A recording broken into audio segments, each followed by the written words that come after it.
আসসালামু আলাইকুম রহমতুল্লাহ বারাকাত।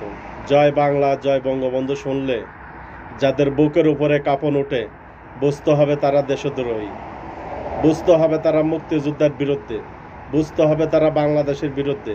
আর বাংলাদেশের বিরুদ্ধে যারা, মুক্তিযোদ্ধার বিরুদ্ধে যারা, তারাই জয় বাংলা স্লোগান শুনলে তাদের বুকের উপরে কাঁপন ওঠে।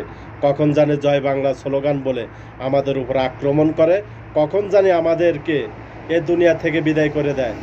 আরে জয় বাংলা এমন একটা জয় বাংলা, এ জয় বাংলা স্লোগান দিলে শরীরের ভিতরে একশো একশো হিট, একশো একশো হিট শত্রুর বিরুদ্ধে, অন্যায়ের বিরুদ্ধে মোকাবেলা করার জন্য এ জয় বাংলা স্লোগানই যথেষ্ট। জয় বাংলা স্লোগানই যথেষ্ট শত্রুর বিরুদ্ধে মোকাবেলা করতে গেলে, অন্যায়ের বিরুদ্ধে মোকাবেলা করতে গেলে আপনার একটাই স্লোগান যদি দেন, জয় বাংলা, জয় বঙ্গবন্ধু, দেখবেন আপনার ভিতরে এমন একটা হিম্মত আসবে।